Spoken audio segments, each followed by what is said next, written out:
Hi everyone, welcome to my channel. ఈరోజు మనం టమాటా onion meal makers curry ఎలా చేయాలో నేర్చుకుందాం. ప్యాన్లో కొద్దిగా ఆయిల్ పోసి అందులో తగినన్ని పచ్చిమిర్చి మరియు తాలింపు గింజలు వేసి కొద్దిసేపటి తర్వాత మనం కట్ చేసి పెట్టుకున్న ఆనియన్ ముక్కలను వేసి కలుపుకోవాలి.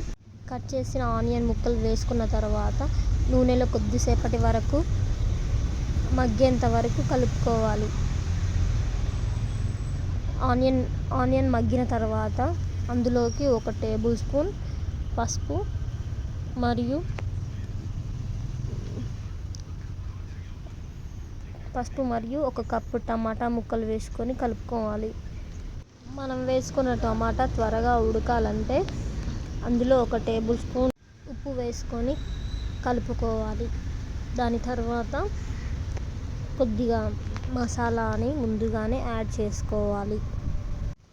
యాడ్ చేసుకున్న మసాలాని ముక్కలకు పట్టేలా కలుపుకోవాలి. కలుపుకున్న తర్వాత మనకి తగిన మోతాదులో కారం వేసుకొని కలుపుకోవాలి.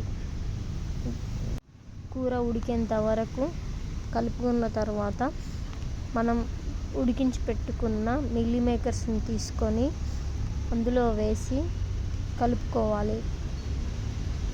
వాటికి కారం పట్టేంత వరకు కలిపి దాని తర్వాత అలా కలుపుకుంటూనే కొద్దిసేపటి తర్వాత 1 కప్పు వాటర్ పోసుకొని కలుపుకోవాలి. కలుపుకున్న తర్వాత కొద్దిసేపటి వరకు ఉడకనివ్వాలి. కొద్దిసేపటి తర్వాత కొద్దిగా కరివేపాకు వేసుకొని కొద్దిసేపటి తర్వాత సర్వ్ చేసుకుంటే అయిపోతుంది. మీకు నచ్చినట్లయితే లైక్ చేయండి, షేర్ చేయండి, సబ్స్క్రైబ్ చేయండి. Thank you.